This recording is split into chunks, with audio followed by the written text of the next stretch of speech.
جیسے جیسے عید بڑھ رہا ہے، دولت میں اضافہ ہو رہا ہے، خوشحالی اور آسائشیں مل رہی ہے، صبر اور شکر کی جگہ تکبر مزاج کا حصہ بنتا جا رہا ہے، یہ کہاں تک درست ہے؟ ارشید آپ بتائیں۔ ابلیس عبادت گزار تھا مگر صرف تکبر کی وجہ سے دھتکارا گیا۔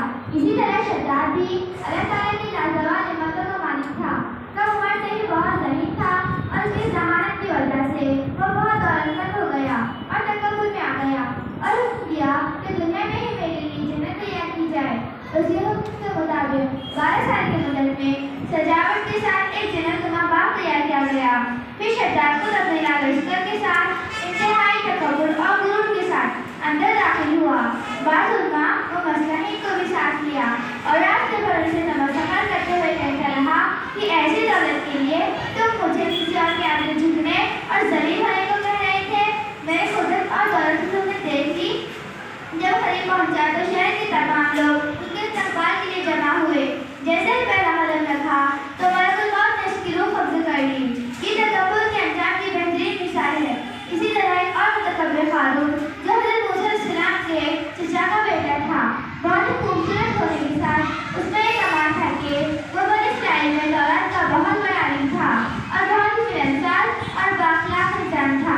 لوگ اس کا بہت احترام کرتے تھے، لیکن بے شمار دولت اس کے ہاتھوں آتے ہی اس کے اندر ایک دم سے تکبر پیدا ہو گیا اور وہ اعلیٰ درجے کا متکبر اور مغرور ہو گیا۔ جب زکوٰۃ کا حکم آیا تو حضرت موسیٰ علیہ السلام نے کہا کہ وہ اپنے مال کا حصہ زکوٰۃ میں نکالے۔ جب اس مال کا حساب لگایا تو ایک بہت بڑی زکوٰۃ ملی۔ پھر شوق کی وجہ سے وہ اس زکوٰۃ کا منکر ہو گیا، بلکہ بنی اسرائیل کو بہکانے لگا کہ حضرت موسیٰ علیہ السلام زکوٰۃ کے بہانے تمہارے مال کو لے لینا چاہتے ہیں۔ اس کے تکبر کی وجہ سے اللہ تعالیٰ نے قارون کو گھٹنوں تک زمین میں پھنسا دیا، یہاں تک کہ وہ پورا زمین میں پھنس گیا اور اس کا سارا خزانہ بھی زمین میں پھنس گیا۔ یہ قارون کے تکبر کا انجام ہوا۔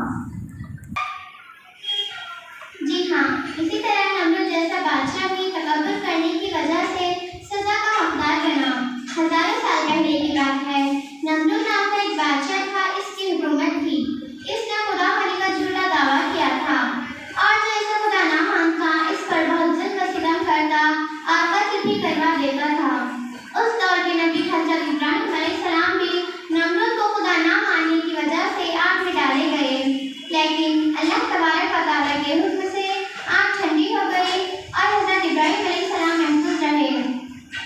جب نمرود نے حضرت ابراہیم علیہ السلام کو آگ میں ڈالا، اس کے کچھ دن بعد بہت سخت قحط پڑا، کھانے پینے کا سامان ختم ہو گیا اور جب لوگ نمرود کے دربار اناج کی درخواست پیش کرتے، جواباً نمرود ان سے اپنے خدا ہونے کا اقرار کرواتا۔ جو اسے خدا مانتا اسے اناج نہیں جاتا اور جو اسے خدا نہ مانتا اسے خالی ہاتھ جانا پڑتا۔ نمرود کی سرکشی کا نتیجہ یہ ہوا کہ اللہ تبارک و تعالیٰ کی طرف سے مچھروں کی فوج نمرود کے لشکر پر مسلط کر دی، جس نے مشقت کے تمام افراد کا گوشت کھا کر پھونس لیا۔ مچھر